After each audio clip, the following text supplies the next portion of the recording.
16. Accords of Madness, Volume 9. Vermina's Tale. Darius Shano found himself running as fast as he could. He had no idea what he was running from or towards, but he didn't care. The desire saturated his mind. There was nothing in the world except flight. He looked around for landmarks, anything to place himself or to use as a target, but to no avail. The featureless grasslands through which he was sprinting extended as far as the eye could see. Just have to keep running, he thought to himself.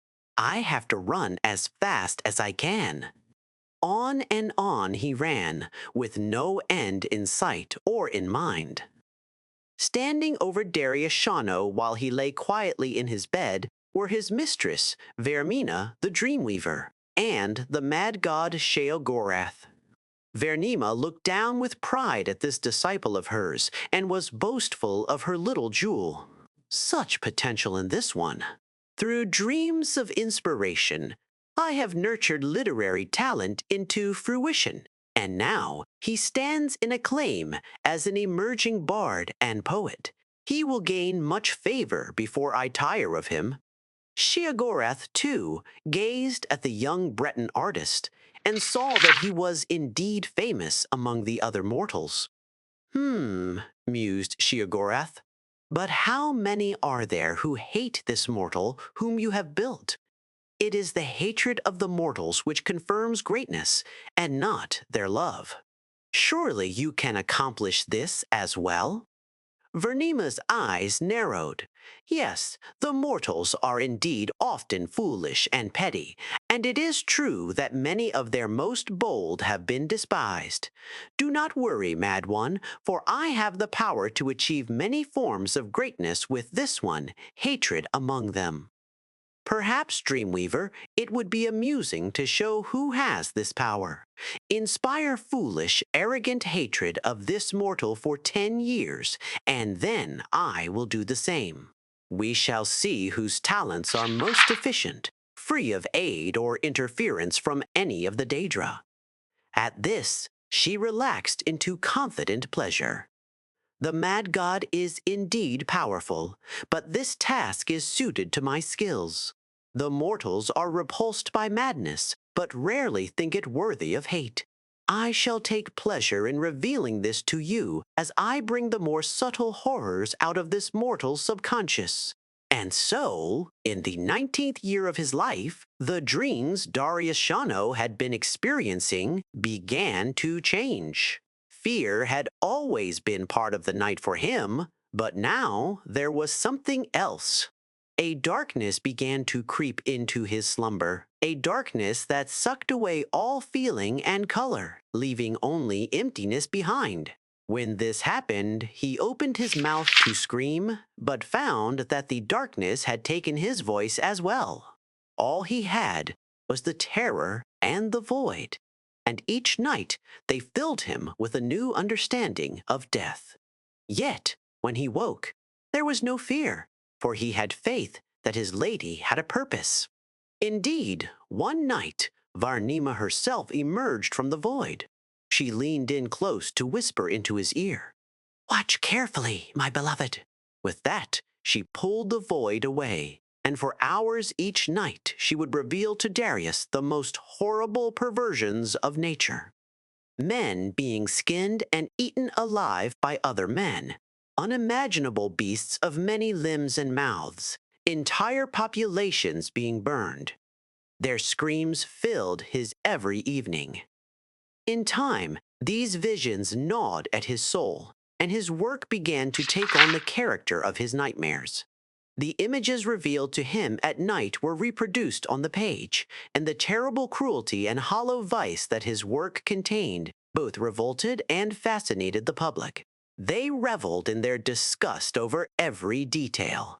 There were those who openly enjoyed his shocking material, and his popularity among some only fed the hatred of those who found him abhorrent. This continued for several years, while the infamy of Darius grew steadily. Then, in his 29th year, without warning, the dreams and nightmares ceased. Darius felt a weight lifted, as he no longer endured the nightly tortures, but was confused.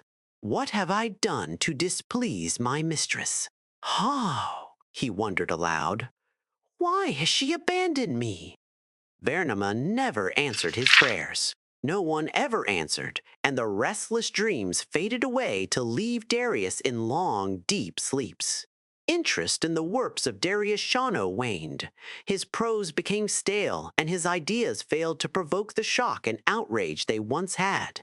As the memory of his notoriety and of his terrible dreams faded, the questions that raced in his mind eventually produced resentment against Vernima, his former mistress.